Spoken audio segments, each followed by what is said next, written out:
Hello student, class 10th chapter number 2 का most important objective का series हम लेकर के आए हैं। स्टूडेंट, ये सीरीज मेरा तब तक चलता रहेगा जब तक कि बहुपद से संबंधित सभी डॉट्स आप लोगों को क्लियर ना हो जाएगा। ठीक है, जितना भी ऑब्जेक्टिव एग्जाम में आते हैं, यदि आप ये सीरीज देख लेंगे तो मैं 100% कह रहा हूँ कि बहुपद से आपको एक भी ऑब्जेक्टिव नहीं छूटेगा। ठीक है, तो चलिए देखते हैं क्वेश्चन क्या है। देखिए, यदि अल्फा तथा बीटा द्विघात बहुपद एफ एक्स बराबर इतना दिया गया है का मूल हो तो 1/अल्फा प्लस 1/बीटा का मान क्या होगा। अच्छा, तो हम स्टूडेंट इस टाइप के क्वेश्चन को बताए थे कि पहले आप जो है जो कंडीशन दिया गया रहेगा उसको सॉल्व कीजिएगा। क्या कीजिएगा? जो कंडीशन दिया गया रहेगा, जैसे कि ये कंडीशन देगा, इसको सॉल्व करेंगे। इसको सॉल्व करेंगे तो अल्फा इंटू बीटा हो जाएगा, तो अल्फा से अल्फा ख़त्म तो बीटा हो गया, प्लस बीटा से बीटा खत्म तो अल्फा हो गया, यानी कि अल्फा प्लस बीटा आ गया। नहीं, अच्छा, अब अल्फा प्लस बीटा बराबर होता है स्टूडेंट माइनस बी बट्टा ए। ठीक है, तो माइनस बी, तो देखिए स्टूडेंट, माइनस बी मतलब एक्स का गुणांक, यानी कि ए मतलब होता है एक्स स्क्वायर का गुणांक, बी मतलब होता है एक्स का गुणांक, और सी मतलब होता है जो कांस्टेंट दिया रहता है। तो माइनस बी बटा ए, यानी कि माइनस बी मतलब 2 बटे ए मतलब 1, यानी कि -2। ये बात आप अच्छा समझ गए। अच्छा, alpha into beta, alpha into beta बराबर सी बट्टा ए होता है। अब सी मतलब कितना? सी मतलब 3, ए मतलब 1, यानी कि 3/1, यानी कि 3। तो ये हो गया अल्फ़ा प्लस बीटा बराबर -2।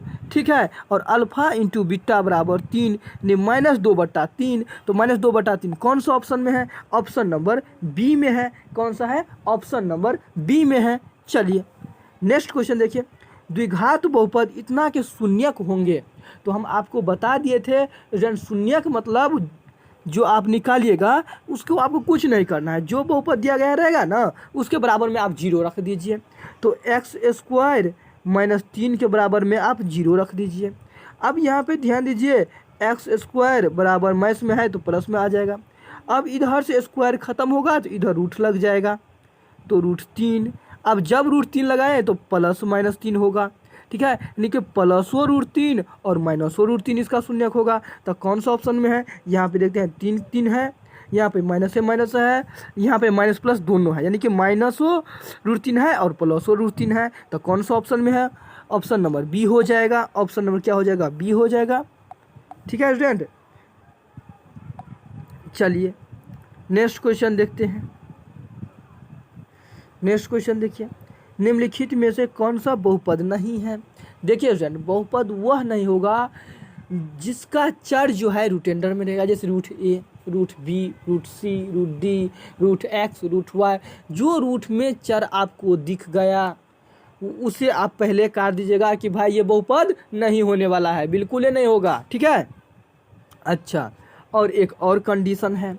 कंडीशन क्या है? कि उसकी घात ऋणात्मक नहीं होनी चाहिए। अब उसकी मतलब किसकी? तो उनकी जो चर है, यानी ए से लेकर के जेड तक यदि आपको वो दिख गया, ठीक है, -a के पावर -1 या b के पावर -1 या x के पावर -2, तो इस टाइप से यदि पावर में ऋणात्मक दिख गया तो आप उनको जो है बहुपद नहीं बोलेंगे। क्या नहीं बोलेंगे? बहुपद नहीं बोलेंगे। ठीक है ना स्टूडेंट, तो यहाँ पे आप थोड़ा ध्यान दीजिए। अब यहाँ पे आपको ध्यान देना है।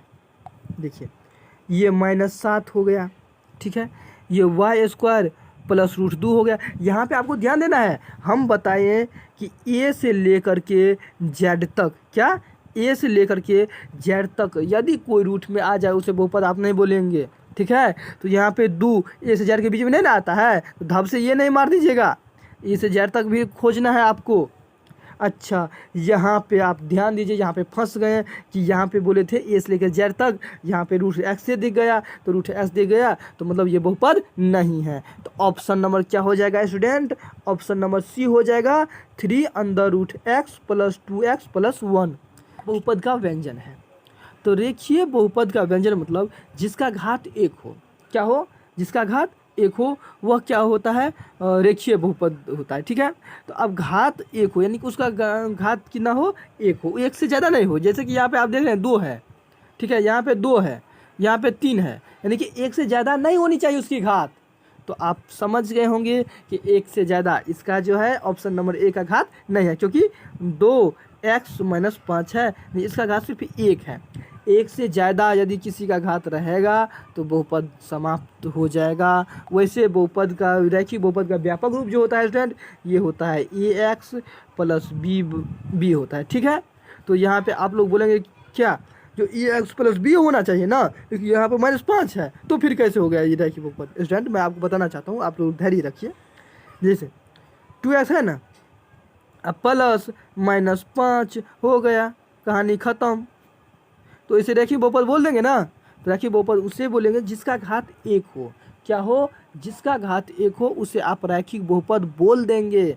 ठीक है, रैखिक बहुपद का व्यंजन बोल देंगे। तो ऑप्शन नंबर ए जो है एकदम करेक्ट हो जाएगा। ठीक है, चलिए नेक्स्ट क्वेश्चन देखते हैं।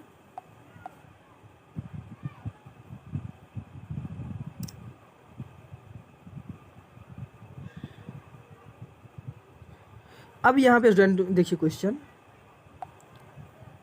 क्वेश्चन है, यदि अल्फा और बीटा बहुपद इतना के मूल हो तो 1/अल्फा प्लस 1/बीटा का मान क्या होगा। यहाँ पे स्टूडेंट आप ध्यान दीजिए, 1/अल्फा मतलब हो गया अल्फा इंटू बीटा। ठीक है, इसके लघुत्तम लेंगे तो नहीं होगा, तो पहले जो कंडीशन दिया गया रहेगा तो उसे आप हल कीजिएगा। ठीक है, चलिए अल्फा से अल्फा ख़त्म तो एक बीटा हो जाएगा, प्लस बीटा से बीटा ख़त्म तो अल्फ़ा हो जाएगा। यदि इसे साफ तौर पर लिखें तो अल्फ़ा प्लस बीटा बट्टे अल्फ़ा इंटू बीटा। तो अल्फ़ा प्लस बीटा बराबर क्या होता है? -b/a। अल्फ़ा प्लस बीटा बराबर फॉर्मूला क्या होता है? -b/a। अच्छा, तो -b का मान कितना हो जाएगा? -1, और बट्टा में a का मान कितना हो जाएगा? 1, यानी कि -1 आ गया। बहुत अच्छी बात। अल्फ़ा इंटू बीटा बराबर c/a होता है। c मतलब कितना? 1, और बट्टा में फिर a का मान 1 हो जाएगा तो 1 हो गया, यानी -1/1 -1/1 यानी कि -1। कौन सा ऑप्शन में दिया गया है -1? तो ऑप्शन नंबर बी में दिया गया है।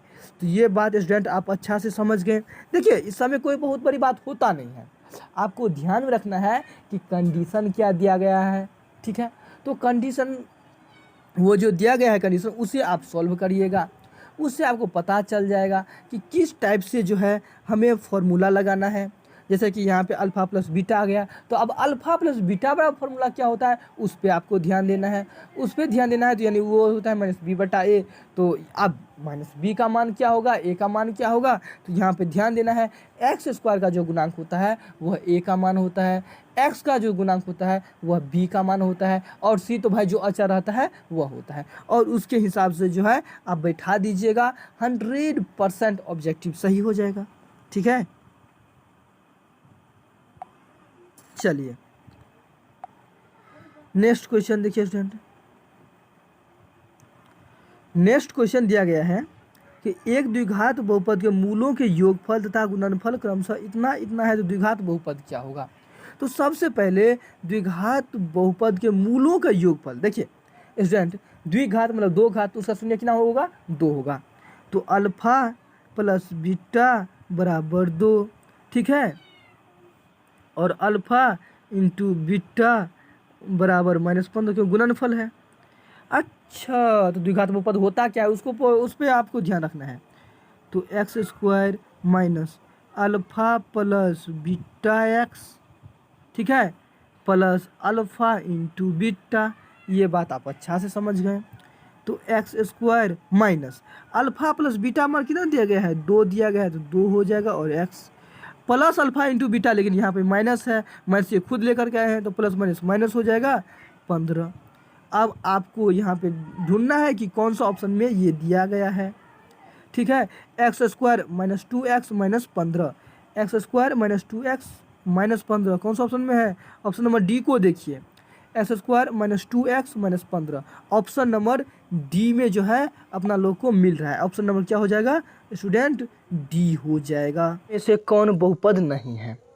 तो वह बहुपद नहीं होता है जिसका चर रूट अंडर में हो, यानी कि ए से लेकर के जेड तक कोई भी संख्या रूट अंडर में हो, या उसका घात ऋणात्मक हो।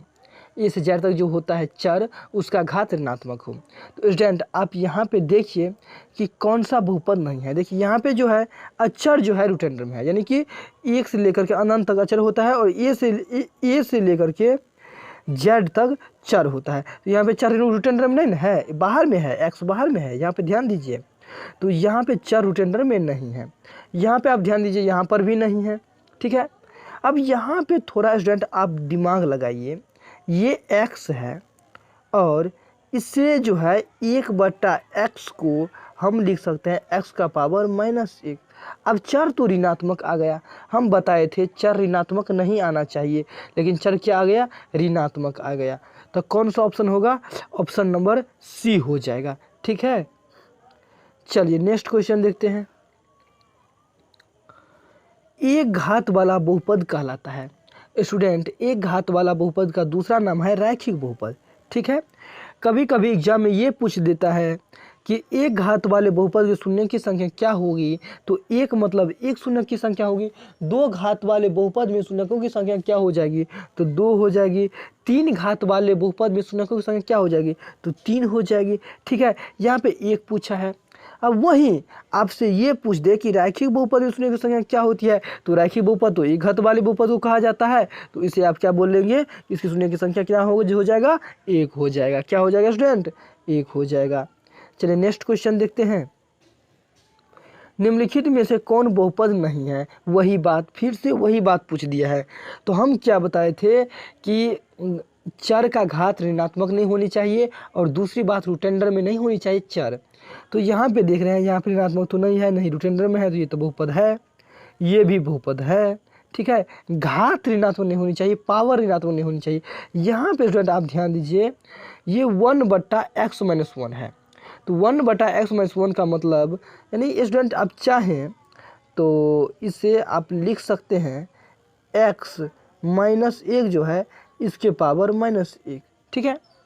इसे आप लिख सकते हैं, क्योंकि 1 के पावर -m बराबर 1/1 के पावर m होता है।